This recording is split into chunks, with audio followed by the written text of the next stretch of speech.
back to the Slowpoke Well, guys. We've always got a Slowpoke tale to tell. We're joined by these lovely, good-looking gentlemen here. We've got ourselves Stephane Ivanoff. How are we doing, my friend?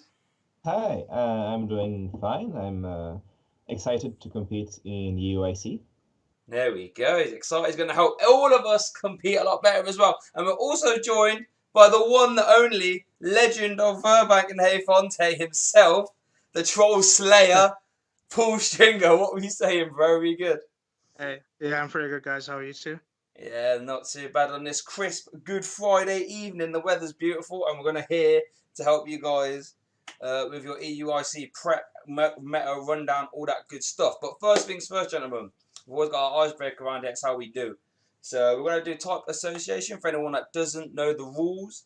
I'm going to pick a type. Let's just say I say grass. I'll say oddish, and then we'll rotate round. Stefan, you could say, I don't know, blossom. Paul, you say trico.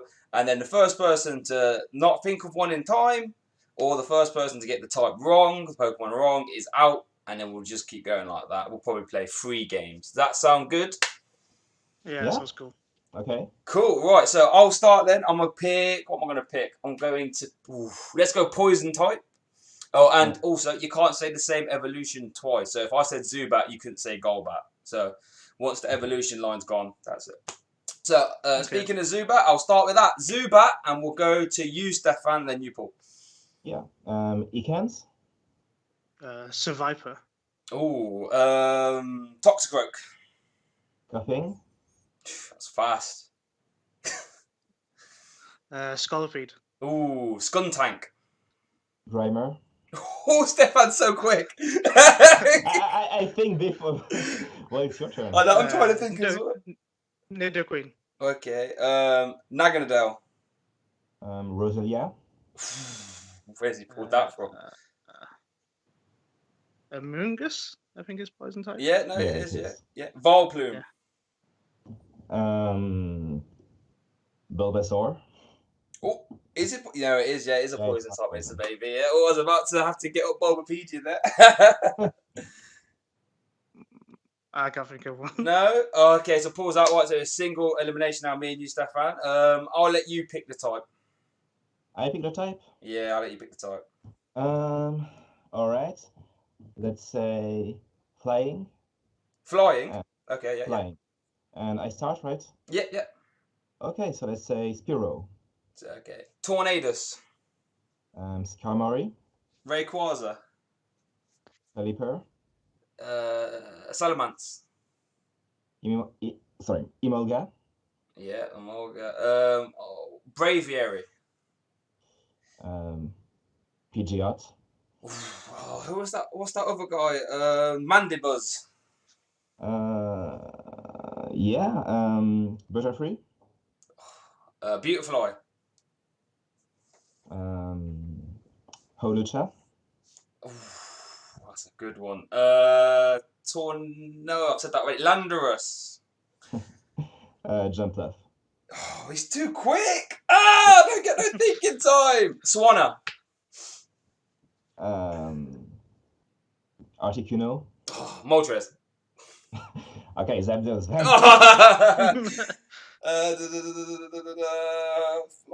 No. Yeah, I think you've got me there. Yeah, that's too long. I was going to say Flygon, but he does not fly, ironically. Well, he does, but he's not a flying type. Cool.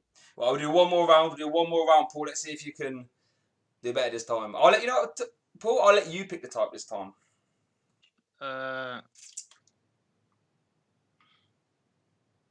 Grass type. Okay. And what's your first one? Valplume. It's my favourite. Okay. That was your Skype picture. That'll be me right now. Meganium. Tropius. I was going to say Blossom, but that's Valplume. Yeah, you... I'm not very good at this. Bulbasaur. Okay. You've done yourself over there. Leafeon. Torterra. Lurantis. Ooh, Lurantis from... Oh, what did I have in my head? No, stop taking so long, Shay. Oh, no, I think I'm out. That's too long. Ludicolo, then. Pheromosa. Ferrocid. Is Pheromosa? Wait, Pheromosa's bug fighting. Oh, no. Oh, so Stephane wins both games. What a boss! So if you could earn CP of type association, Stephane be like, Yeah, oh I my feel like lord. maybe I basically know not the Pokédex by heart, but I'm not far from it, so maybe I'm not the best person to play this game with. Well, we learned that the hard way. Next time Stephane's on, we're doing a different icebreaker. It's Right. too good. Okay, It's right. too good. Is it too good? It's so fast as well. Like no thinking time. Like oh my lord. Right, so let's move on then. So, fellas, EUIC, big tournament in Europe. We all know it's coming about a couple of weeks as of recording. At this moment in time, guys, in a team-up sort of meta, there's sort of a big five. Right? We all know this. You've got Ultra, Zapdos, Thunder Buddy, Zoroark, and Clowns. They're the sort of big hitters. They're the ones you're guaranteed to see. But how I want to open up discussions is, Stephane, which one of those five do you think will do the worst? So in my opinion, it's Malamar that's gonna do the worst. Okay. And the reason why is because it's done the worst basically at every tournament since Melbourne. Like, if you look at the results, Malamar has been steadily declining. Like, it's being played less because it's winning less. It's not making top 8. It is not great. Like, at first it was good at going into day 2, but even its day 2 share, even its conversion rate is getting worse. So I assume not that many people will play it, and I assume that those who play it, like, I actually wouldn't be surprised if it could have some results. I think as a whole, it wants to do very, very good. Okay. Why do you think then it's had that sort of decline since Melbourne? Meta shifts or just hasn't got the good matchups anymore?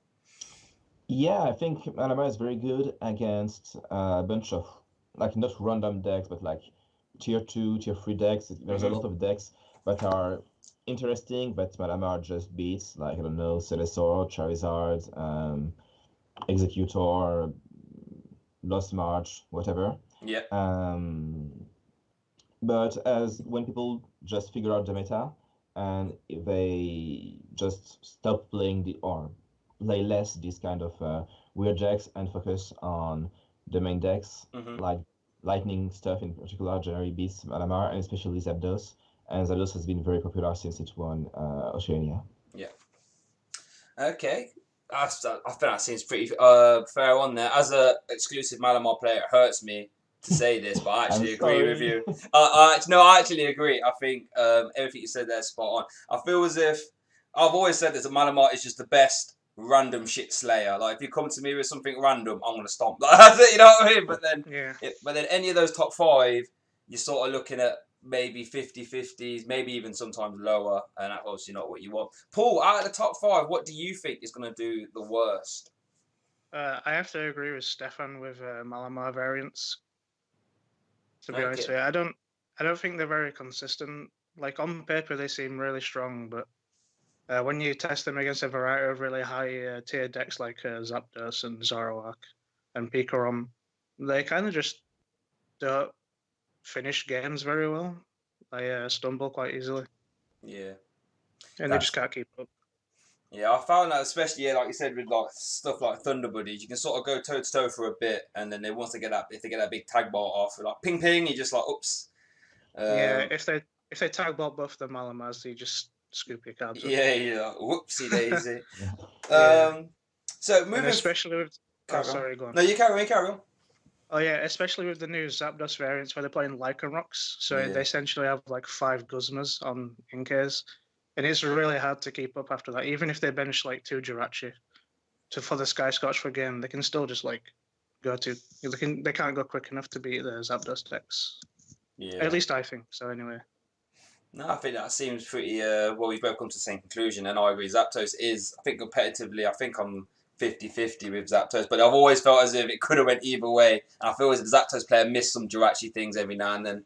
But so in regards to Ultra then, or any sort of Malamar variants, you feel as if there's anything that can be done to help shore them up as a better pick for the EUIC, Stephane? So I don't know. It feels like there was the Table Moon Invitational. Yeah. You know, the tournament organized by Pablo Mesa. Yeah. and like actually Todd won with Malamar, and I think that other people may see this and see, wait, Malamar won this tournament with some great players, and I mean Todd Reckless himself was playing the deck, so the deck must be good, and I think we might see people play Todd's list or something close to it, which for the record, like just going from memory, like the thing, it was very consistent. Basically, there's like 4 Ultra Ball, 4 Nesball, 4 Treasure, 2 Tapu Lele GX, which is basically I've seen nowhere else. Yeah. There was 4 Viridian Forest.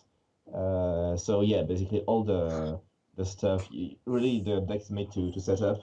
Well, I don't remember the Supercell line, but it's. I don't think there was any let loose either, if I remember correctly. No, right? no let loose. Yeah. But no, like there was only 1 Jirachi and 2 Switch.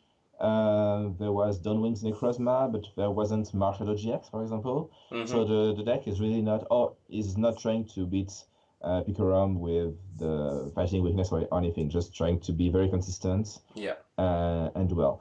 Also, no one in the Invitational played Pikarom, right? So that's also something to keep in mind, is that the tournament was very small. Yeah. So you can't. I don't think you can extrapolate that much of it, but I do think that if Malamar is gonna do well in the tournament, it will be a very consistent list rather than one with a lot of decks, because I think that's what Malamar needs to compete. If you have a consistent list, then the things that Malamar can do are very strong, right? You can one-hit KO, even tag teams with Ultra Necrozma if you have enough energy. But you need to get to that point where you can have the Metal Energy, enough Malamars to put the energy and so on. Yeah, no, I 100% agree. I found that playing Malamar sort of, like I said, exclusively for a long time. I started off with like, Onyx, the Gengar, Marshadow, Let Loose, a GX. And then slowly over time, I realised that if I can just get this Ultra with 2 or 3 energy every turn, I should be fine. So now, like I said, very streamlined, loads of nest balls, all that bollocks, and it all seems to be good. Paul, what do you think? Is there anything else that Malamar can do to help make it a better pick for the EUIC? Well, I didn't really see Todd's list before that, during that invitational, but that does sound like it would improve a lot of the problems of the deck, to be honest with you. Because a lot of people don't really play like nest balls; they just play like 4 treasures, 4 ultra balls, and that's the problem with not getting the NKs out. Yeah. But I would like to see some B strings in there as well, to be honest with you. Yeah, okay. I know Carl Blake champions that, doesn't he? Yeah. B strings, yeah. Because if you play Jirachi, you can like pseudo search for them, which seems pretty good to me, and that would help a little bit. But I'm not really sure because I haven't really been testing the deck that much. Okay.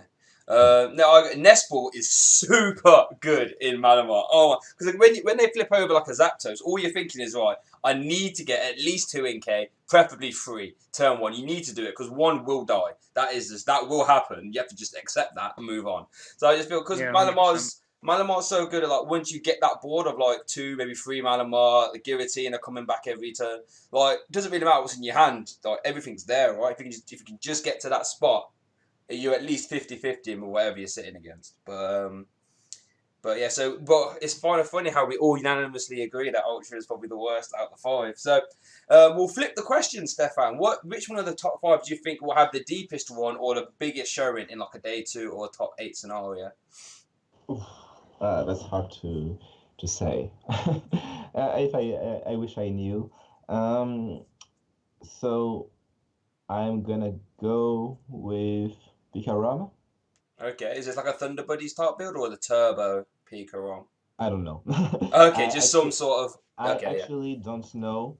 I don't know. My reasoning but like, okay. So the thing is that Zapdos has been probably doing the best. I'm not sure, but I feel like it's been doing the best out of all the top decks recently.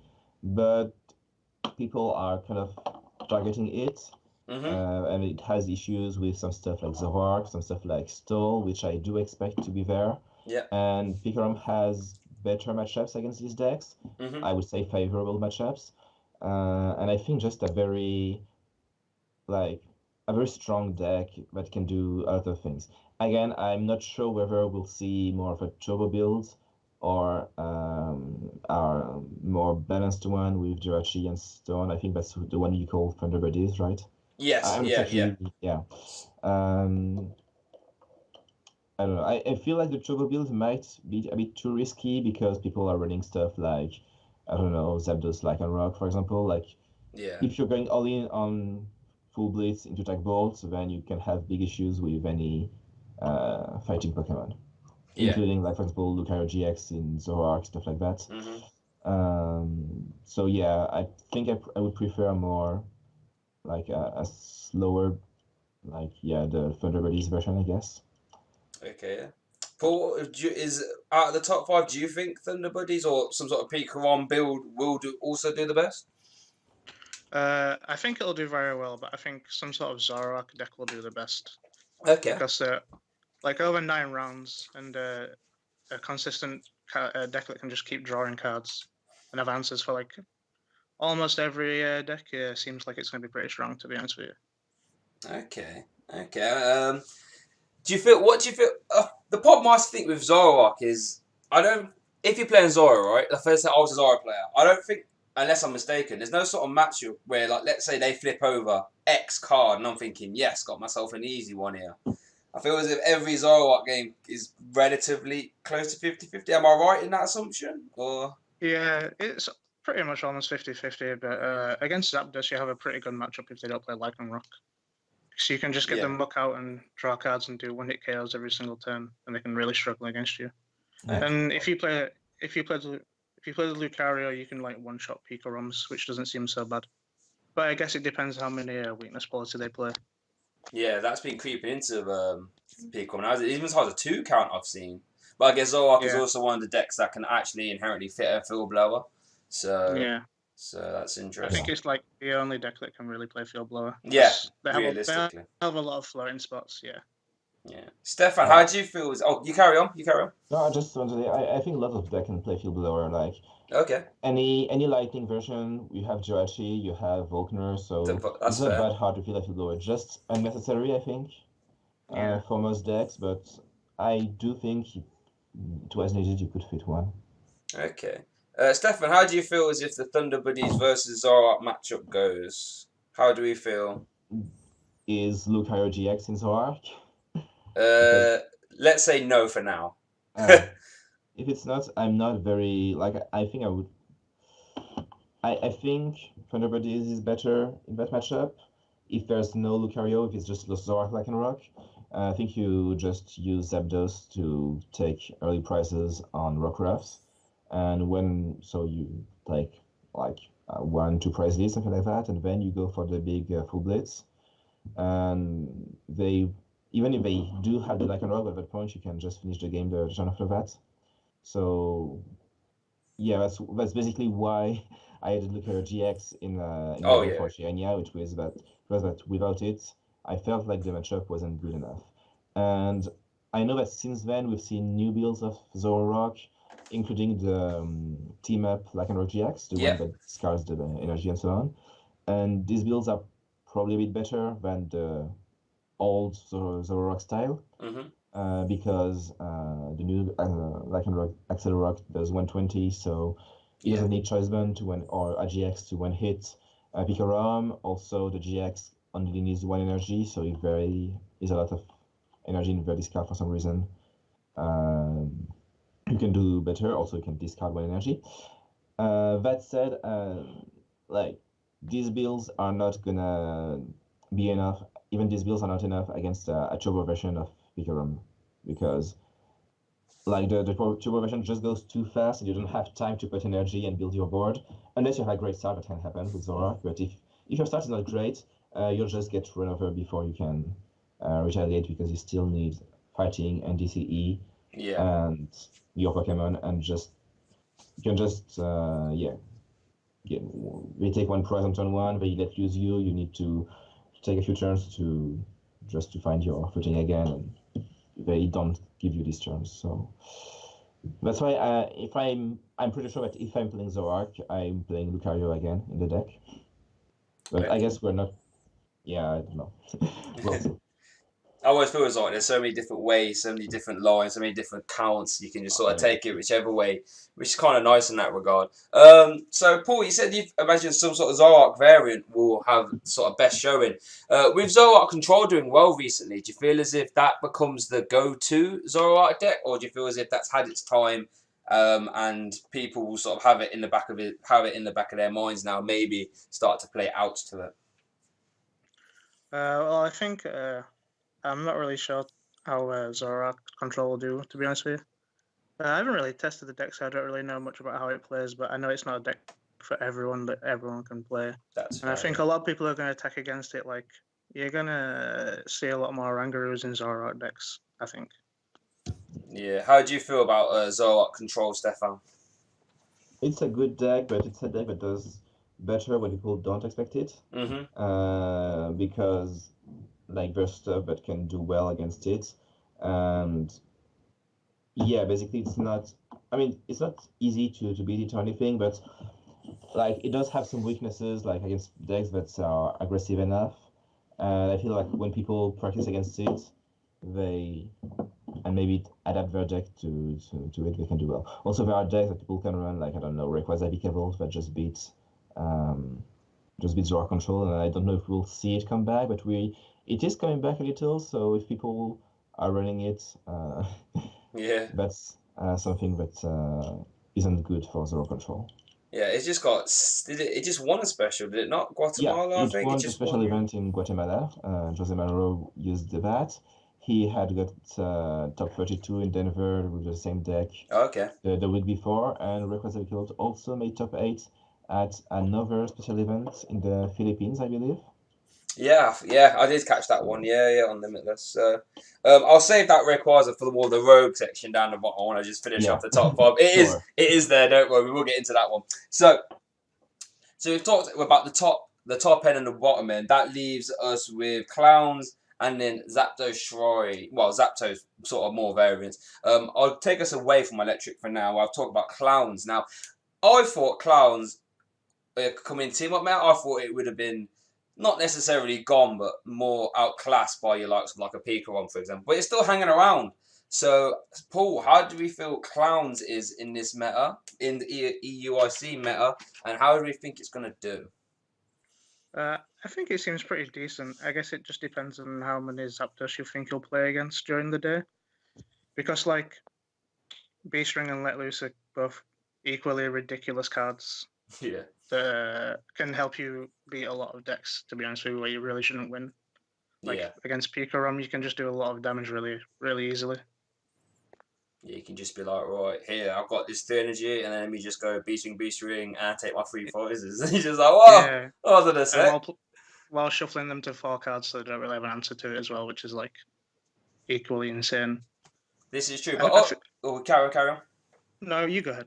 I was going to say, but in that vein as well, though, Pikarom's probably the best deck at dodging the Beast Ring turn there. Yeah, true. But I guess it depends how Clowns really play it with their bursting burn, because they can confuse them and make them do like frustrating plays.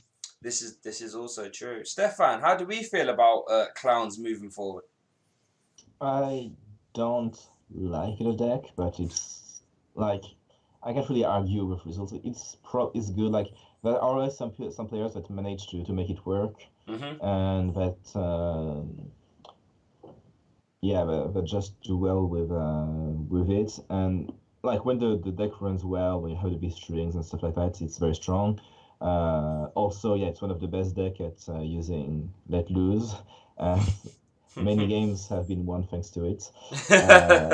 Like I don't hate the card or anything, but it's true that like if you look at the reports by some players, some Beta players. They tell you that, yeah, Let Loose won them some games, but they probably shouldn't have won otherwise. Yeah, the issue is, so, yeah, Stephane is probably going to do well because it has a strong Zoroark matchup, which I think is important at internationals. It does well against a bunch of other decks, even though I don't really like its Zapdos matchup. With Murk, it can be okay.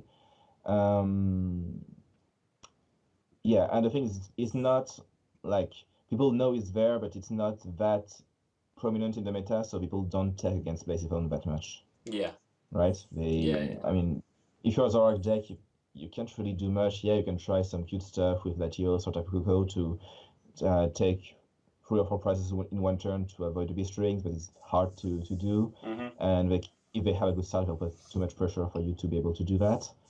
So, and yeah, otherwise people are not taking anti-Blaziphone stuff anymore. There's no Sceptile going around or whatever.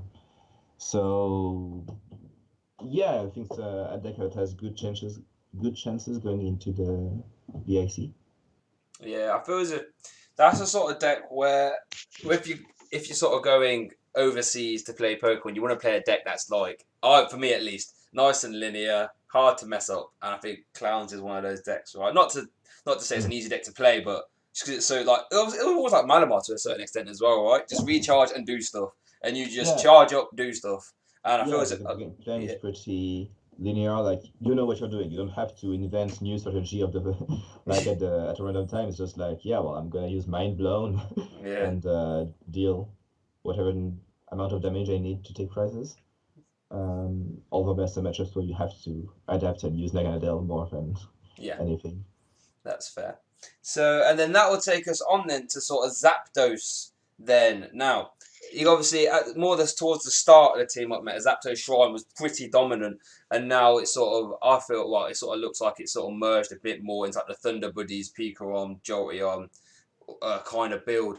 How do we feel sort of the Zapdos Shrine? I guess you got Zapdos Shrines, Zapdos Beasts, and then Zapdos Lycanroc now as well.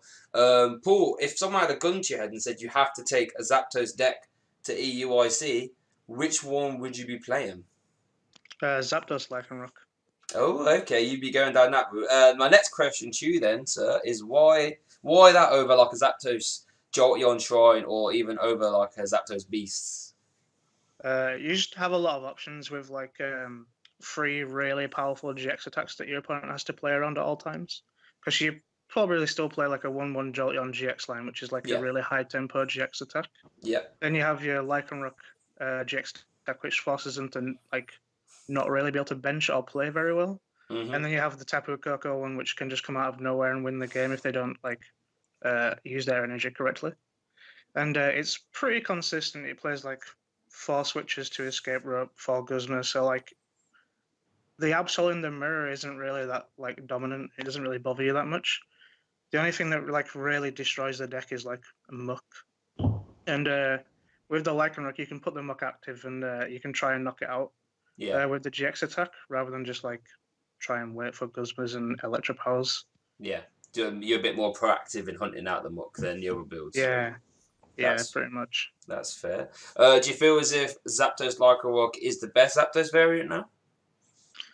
I really think it just depends what you're gonna play. If you can guess really well what you're gonna play against on the day, like if you play against like Pikarom and like some Zorak variants, you can have like a really good time. Yeah. But I'm not sure because in my testing against like the Zapdos mirror matches, it can be pretty tough against like 2 Jolteon GX because like the Jolteon GX's attack is like really high tempo, and if they like take out your only Jirachi and let loose in the same turn whilst doing the GX attack, it could be really hard to come back. Do you know what I mean? Yeah. I'm not sure. I think that matchup just comes down entirely to like player skill. Yeah, that's fair. It's pretty diabolical now how Zapdos is fitting in your Marsh Shadows. That's disgusting. Stephane, how do we feel about your sort of Zapdos? Same question to you. If someone had a gun to your head, they're like, Stephane, you have to take a Zapdos deck to EUIC. Which one are you playing? So probably Zapdos Beasts right now, but that could change. So the reason why is I actually think like it's one of the decks that has it does have bad matchups, but its really bad matchups are against stuff like Stole or Celebi Venusaur that are not everyone's cup of tea, and so I don't expect to play against it too much. Yeah. Even though they might be good decks. Zorak Beasts compared to something like Zapdos Beast compared to something like Zapdos Jolteon has a much better chance against Zoroark because you have Buzzwole, you have Nianigo, and you also have Zebstrika. You can play Zebstrika in that list, which helps you a lot because it's not shut off by Muck. So you still have a Drone Giant even if they have Muck in play. So yeah, I think like the Zapdos Beast has good or even matchups against the decks I expect the most. And its bad matchups. I mean, I wouldn't want to play against Stole with this deck, but again, Stole might be good, but it's not that popular. Yeah, I feel as if you'd be upset if you face more than two of those Storly kind of decks. Yeah, you might see one, but that's only one, and you know you can take that. Unfortunately. Yeah, exactly. Like there's 9 rounds on day one. You can't really expect to win them all, and you have to say, okay, I'm fine taking a little loss to this. Yeah, that sounds on the money there, boys. So that wraps us up with the top 5. In a vacuum, then, fellas, you don't have to obviously tell us exactly what you're going to be playing for EUIC, but if you had to pick one of the top 5, what would you be playing, Paul? Zapdos Lycanroc. Zapdos Lycanroc. And Stephane? I kind of love Zapdos Ultra Beast right now. Okay. That might change until next week, because usually when I'm convinced that I'm playing one deck, I end up changing my mind at some point. Yeah. Like 1 week before Chianya, I was convinced I was going to play Malamar, but things change. Always fun to get recency bias when you say, right, I'm going to play this deck for an event, and then as you get closer and you test more, you just like lose 3 games in a row. You're like, right, this can't be happening. No. Where's TCJ? Let's put something else. But well, for Oceania, it wasn't that I was losing just games in a row. It was that I was playing against more refined lists, against better players, because of resisting with the other European players in that went to Oceania, and I just couldn't beat Pikarom, and I was like, that's bad. I thought the matchup was better than this.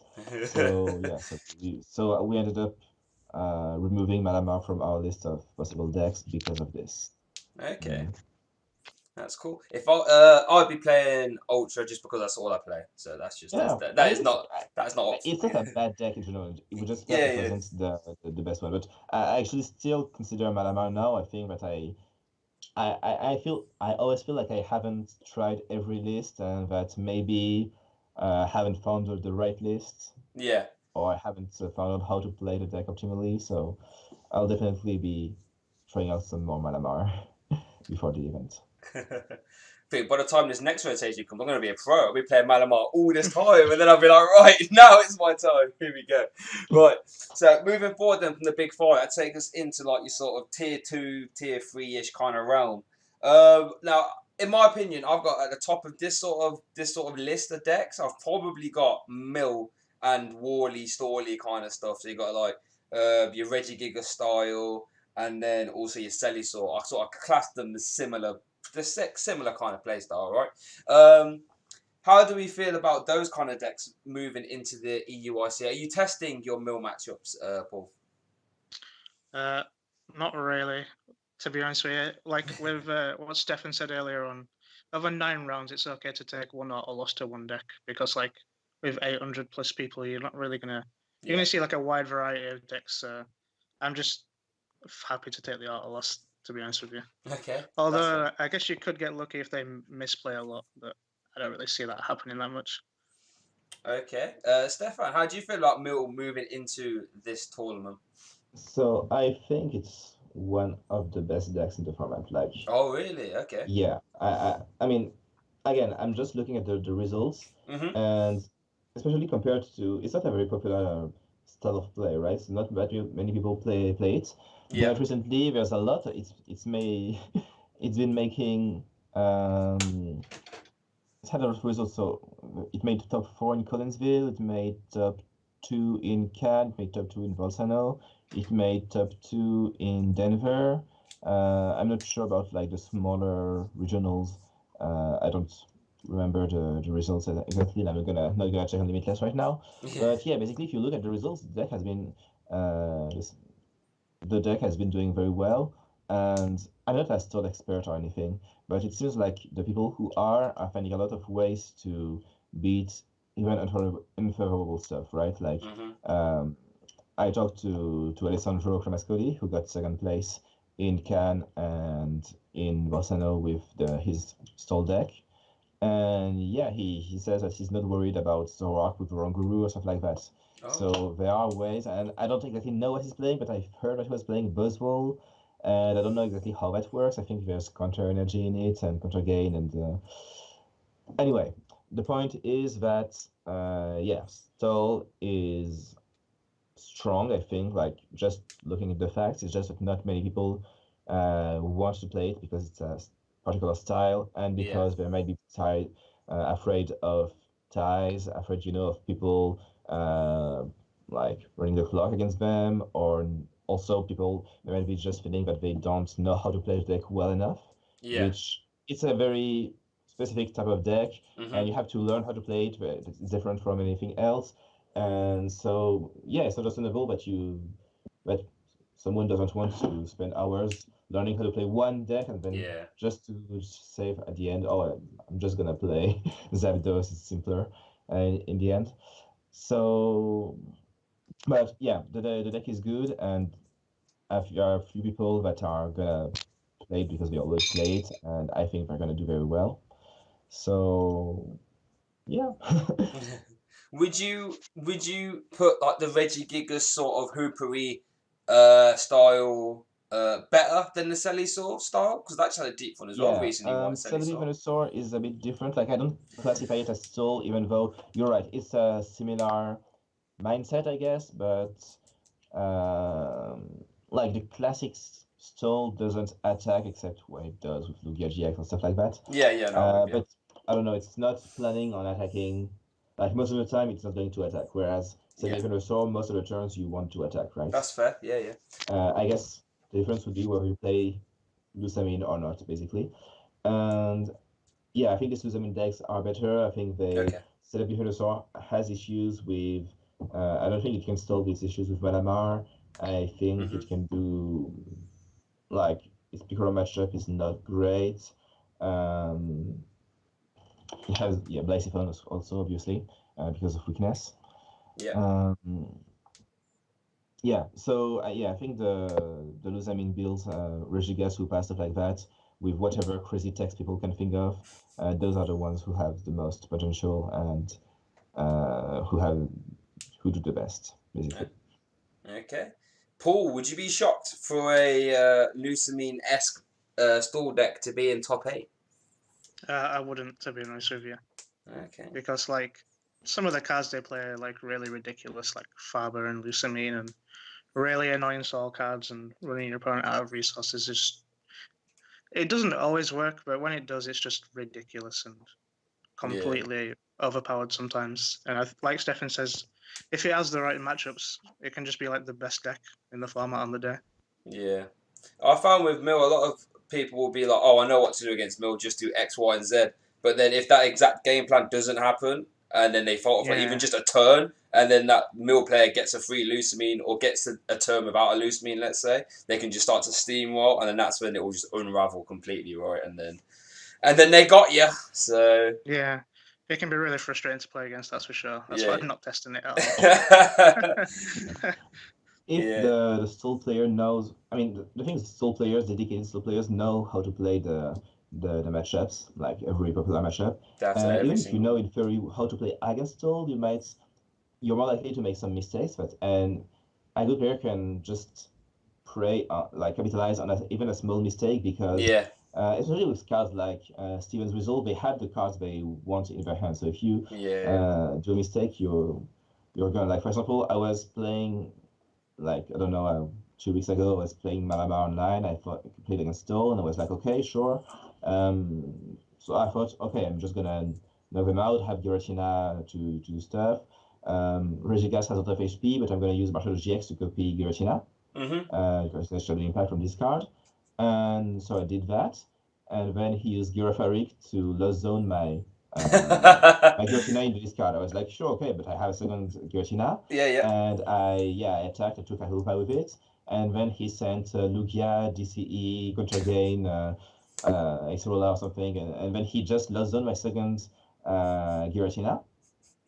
And then, okay, I took the knockout on Lugia with Ultra Charisma, but I had 1 pause left, but then he only had Hoopa in play, and how am I going to knock out Hoopa when my 2 Giratina are in the low zone? I tried 3 hit... With Psychic Sphere, right? 3 hit KO with Malamar, but yeah, doesn't work out. And you see, like, I made a... Like, I shouldn't have attacked with... I should have copied Shadow Impact, I guess, and used something else.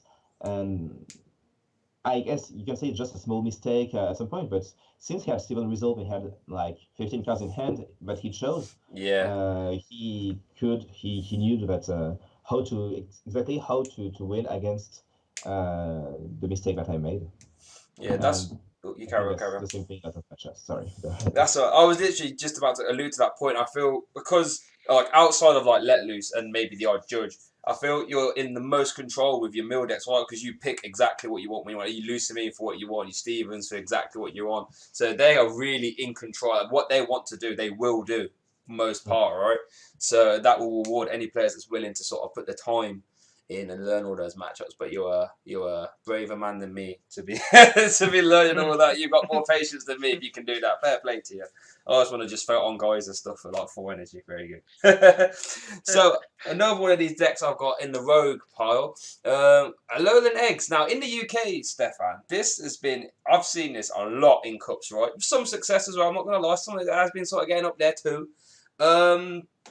Talk to you. How does Alolan Eggs feel across the pond, as it were, sort of in France? I haven't been convinced. I actually haven't seen anyone play it in France, but I've played a couple UK players at special events and playing it. And I don't know, I wasn't convinced. Like even against something like Zapdos, where you think, okay, both are one hits, are one price decks, but Alolan Executor one hits Zapdos, whereas Zapdos 2 hits it. Even then, like, I don't know, I feel like Zapdos can still win because they just Guzma around. If you have only one Executor, they can, I don't know, if it's the Jolton version, you can use the Aurora GX or whatever. And I don't know, yeah, it felt a bit, I don't know, a bit weak, a bit clunky.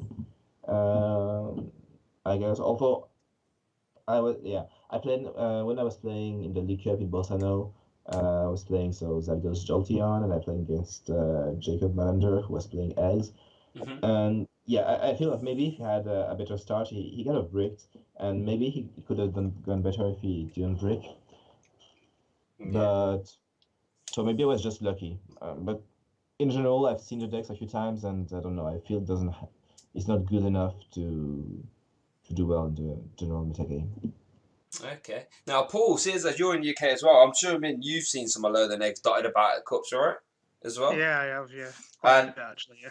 And what's your thoughts on the old tropical shake?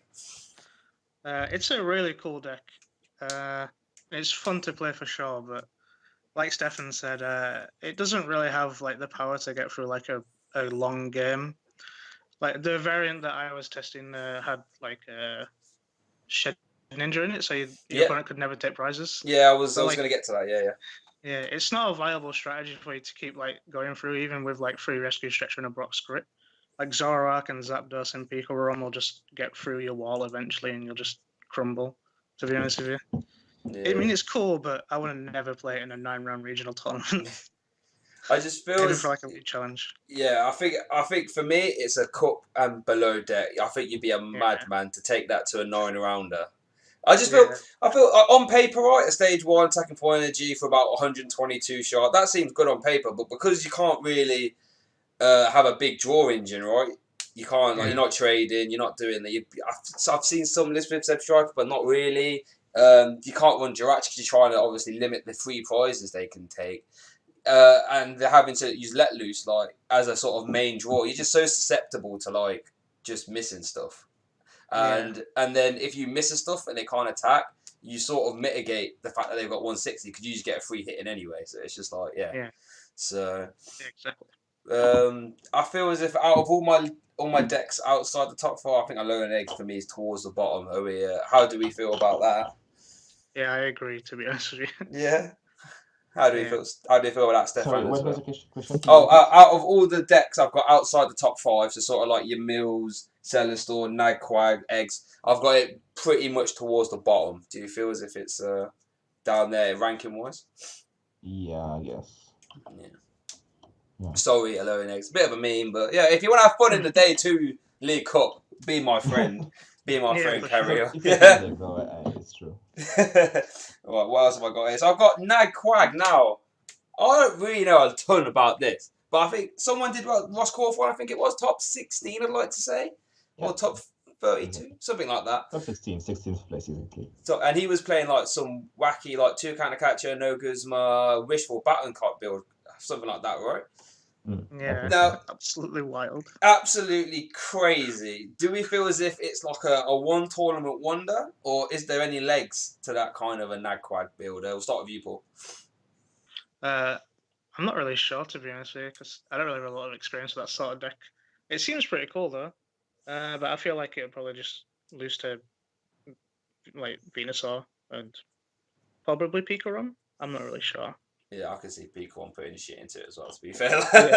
Doesn't the list play Onyx against... oh, no, you might be correct, yeah. Oh, okay. Hang on, I haven't seen the list, if I'm going to be honest. honest. I'm saying I feel like... Hold on, I can get it. There was an Onyx there. Yeah, where am I looking? Quagsire, here we go.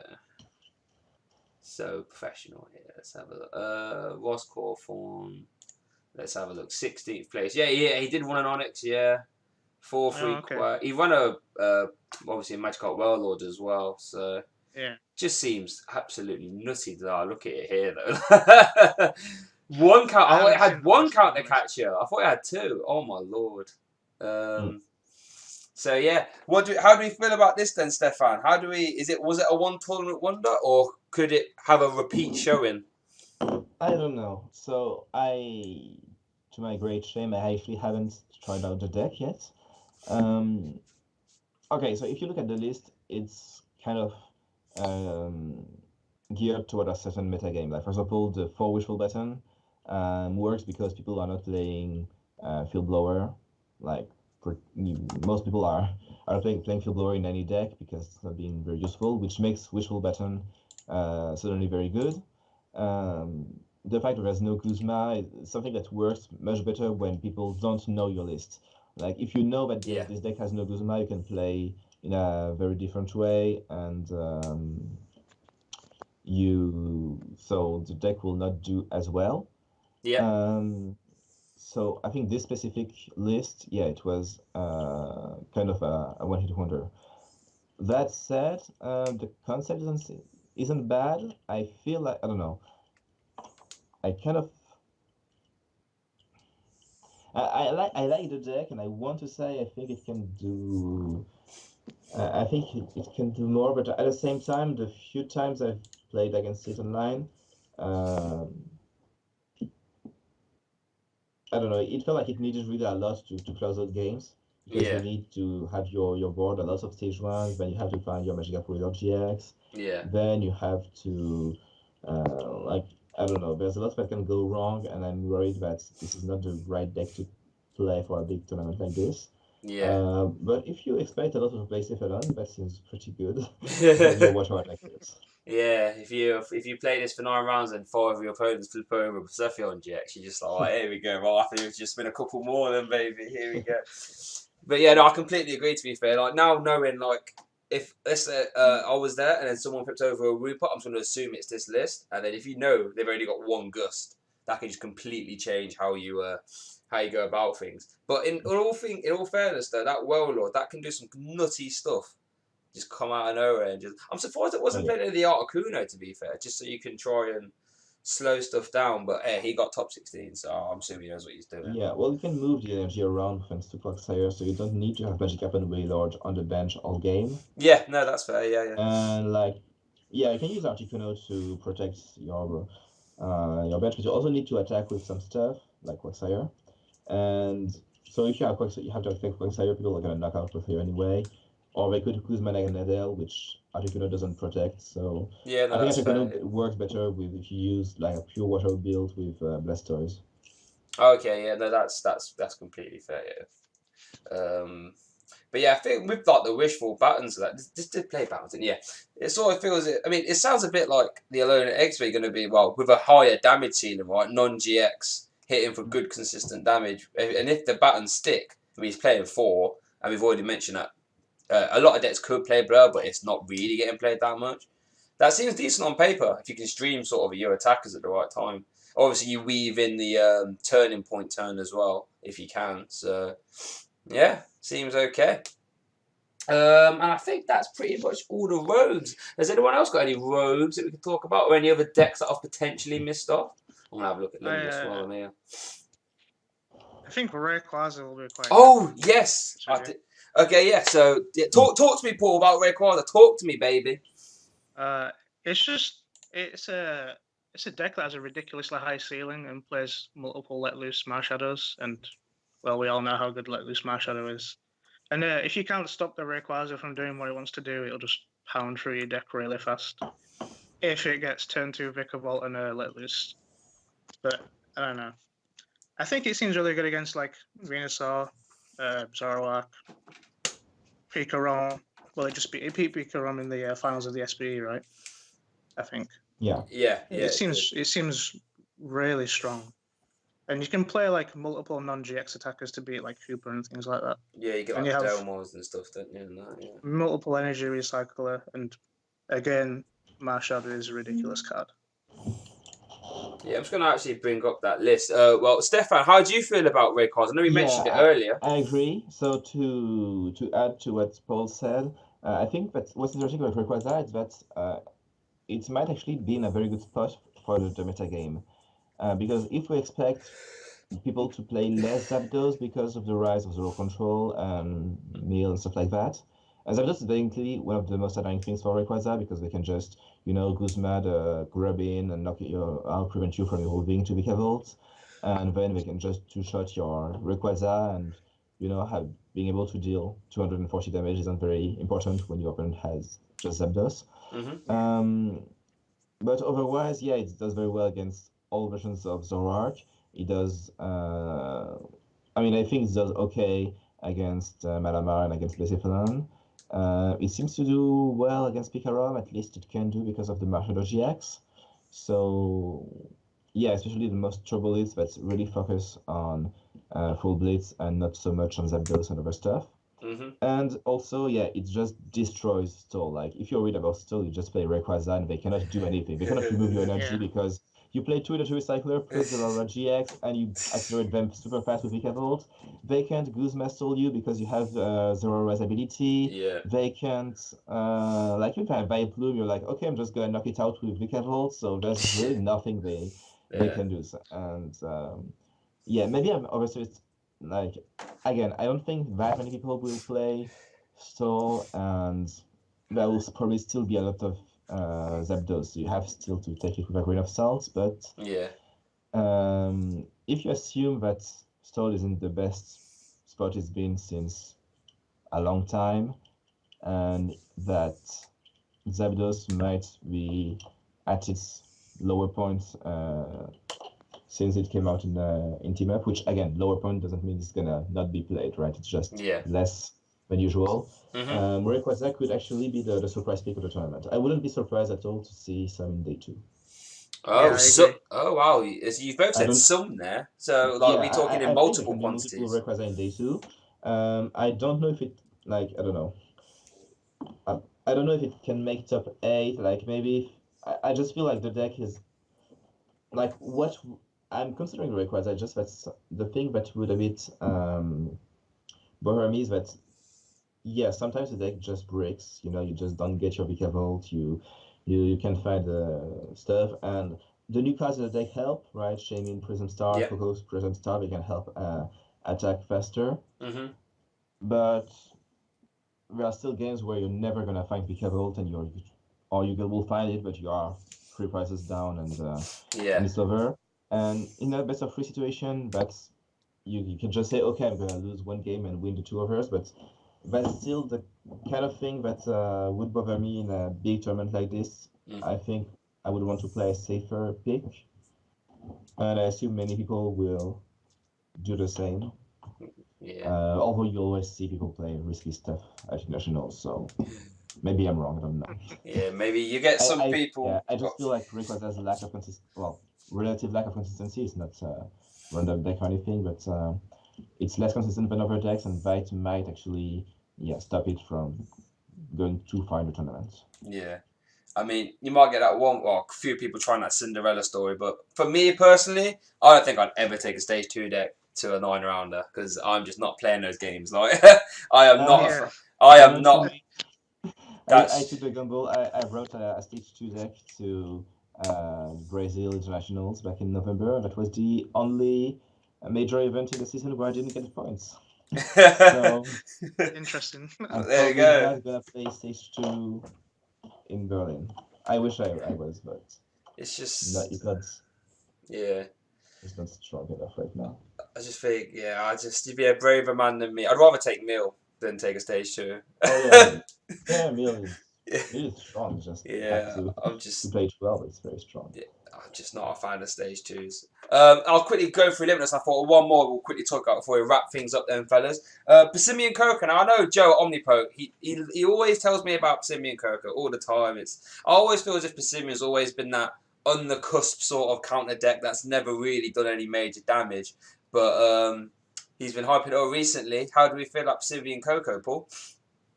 I have never seen the deck played, to be honest with you. Have you not? Other than Fabian, was it Oceania Internationals when Fabian played it? No, he played Passimian in Cannes. Okay. And at League Cups. Yeah, I think that's like the only time I've seen it played, so I don't really know enough about it to comment on it. Okay, Stephane, do you have any experience or knowledge or anything to add with Passimian Coco? Yeah, I won a league challenge with it once. Hey, here we go, my man. Yes, here we go.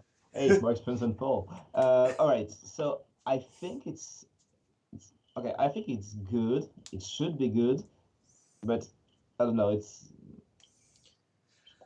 been a bit disappointing. Just before team up, before team up, at the end of the Lost Wonder format, Passimian was starting to really to have more success. Yeah. It won a special event in Argentina. Okay. It got some results. I think it made top 8 in Hurricane, right, in December. So, good players were starting to pick up on it and using Darker type. And since team up, the deck hasn't done much, but in theory, there's no real reason, right? Passimian should be very strong against Pikaram, for example. Zorak is still played, and Passimian is still good against it. I guess Zapdos can be an issue, but with Tapu Koko and Electro Power, you can deal with it. So I don't know. It's I think the deck is all right, but I don't know if it's just that there are not enough people playing it. Yeah. Maybe it's just that. Or we haven't found the right way to play it. I don't know. I think Joe's list included Zestraka, right? I believe so, yeah. Yeah. I have a friend who was very fond of this list, and he had some success with it. And I tried the deck, and I don't know, it doesn't feel bad, but it's still there's still some very awkward hands sometimes with don't really have a supporter. Okay, I can set up the striker, but I would have to discard 2 Guzman. But I don't know. I feel it has some awkward hands and some clunkiness that Zapdos doesn't have. Yeah. And I think I say Zapdos because I think it's kind of it's not very different, right? It also has one energy attackers and stuff like that.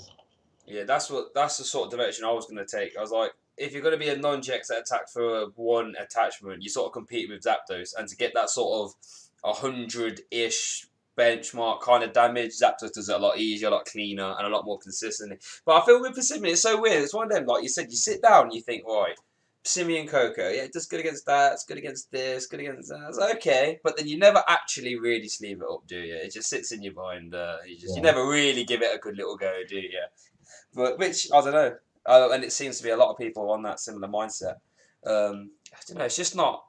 I don't know. It hasn't got that oomph for me. I'm never gonna think, right, I want to team play or whatever it is. I'd rather just do something else. Yeah. But yeah, so that pretty much. Maybe we should play PASS again with Zapdos. You know, like don't play Tefuko, play Zapdos. So I guess over Zapdos you use Zapdos extra power, and against the stuff that can give Zapdos issues like Zoroark, you just put four passive in play. Yeah. You still have Jirachi and Escape Board. I don't know if you can fit Zepstraka in the deck. And this way you don't have to bother with this weird dual plan of I want to spread, but I also want to do big damage with all my passive in play. I don't know, like Fabian's list didn't play Counter Energy, it only played DCE and Lightning Energy. It had Coco Prism, Coco GX, and one Zapdos, you know, because if you're already playing Jirachi and Escape Board and Lightning Energy, might as well play Zapdos, right? Of course, but you also play like free Coco, type of Coco, and stuff like that. And I feel like maybe if you just play more Zapdos instead, the deck would be maybe better. I don't know. That's that's pure theory. Yeah. That's all. But maybe I should. There you go. So if anyone listening fancies a complete out there rogue pick for your EUIC, there you go.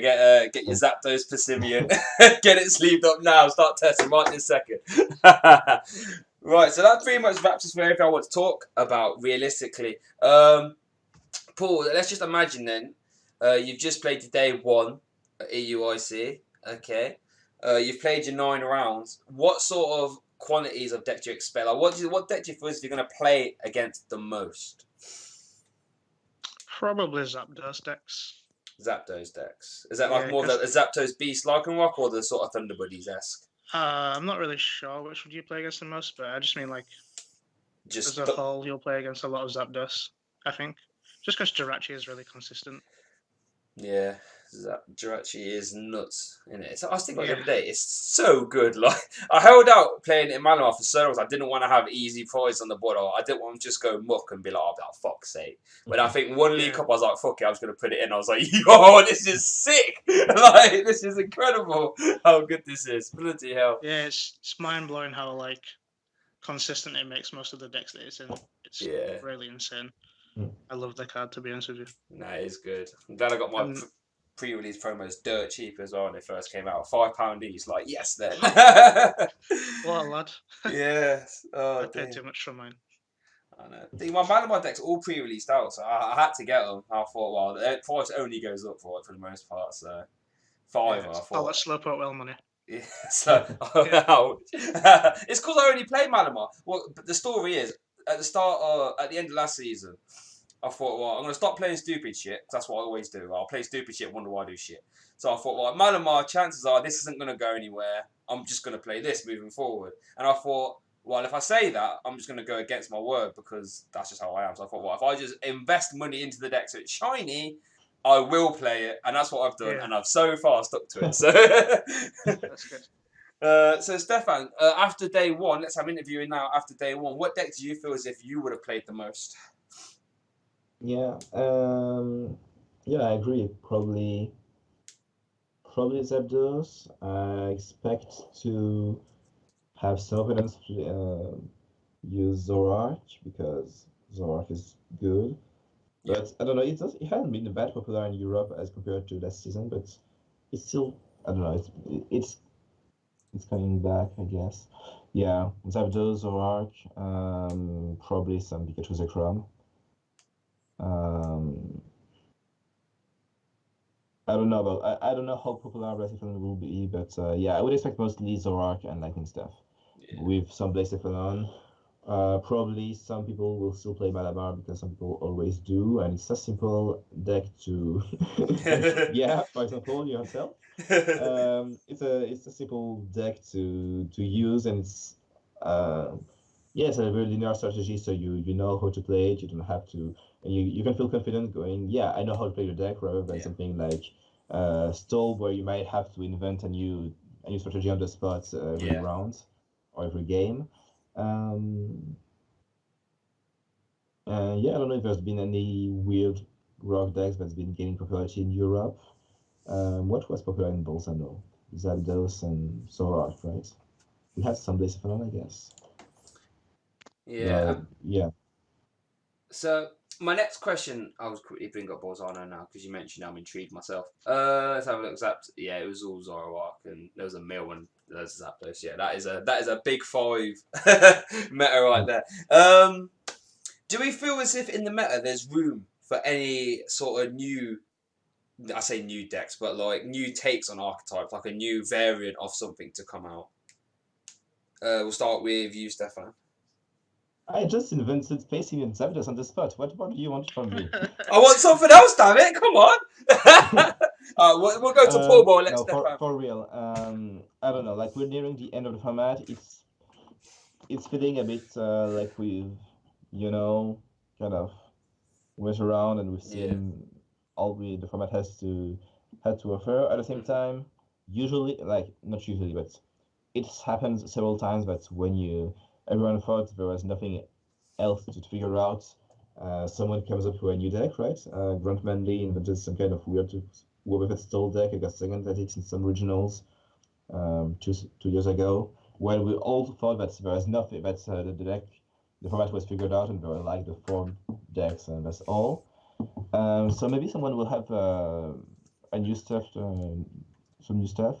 But the thing is that although we know what are the best decks, there's been some fluctuations in the metagame, right? So at first Malamar was very popular, and then it's gone down, and basically haven't come back, stuff like that.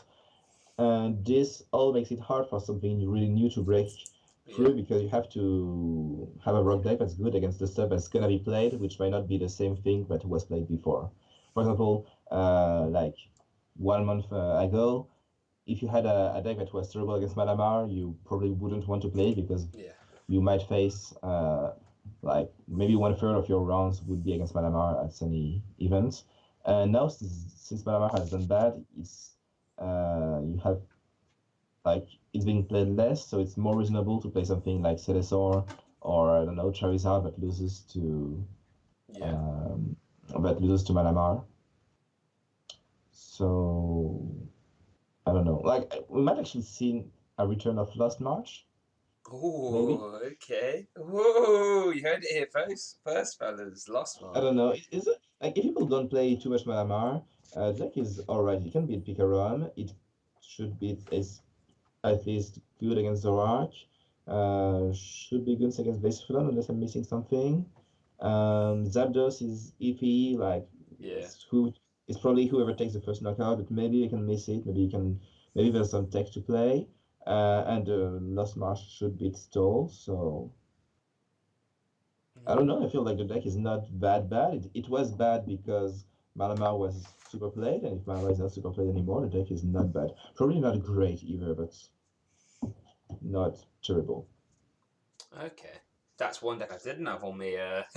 Let's open that up. Paul, what do you feel about Lost March? I can blame you for it. I don't think the deck has made. I don't know how much time it's been since the deck made day 2, so can't really blame you for it. But I feel like it's not terrible right now. I don't think I'd ever play a Lost Match, to be honest with you. No, fair enough. My only experience is playing a cup and then draw passing for 4 rounds. So yeah, I do have similar experiences when I try to play Lost March. So, but other people have had success with it in the past. So maybe there's something. You never know. I wouldn't be surprised if I made a deep one. It would just be one though. Definitely just be one. Probably. yeah. The power of my shadow. There you go. Right, so I think we'll wrap it up there then, fellas. Thank you so much for coming on. It's been a good episode. I really enjoyed it. I hope everyone's got some nice, good information moving forward for the EUIC. So, right, Stefan, if it was tomorrow, let's just say, right, Pokemon's on another bombshell announcement. EUIC is tomorrow. Boom. What are you playing? Zapdos Ultra Beast and hope not to face Celesaur or Stole. Okay, and Paul, Pokemon's announced it. It's tomorrow. What you playing? Zapdos like and Rock Jolteon. Okay. Yeah, like a toolbox deck. Okay, fair. And I'd still be playing Ultra. That's all I play. So you ever see me at an event? Don't bother asking what I'm playing. It's going to be obvious.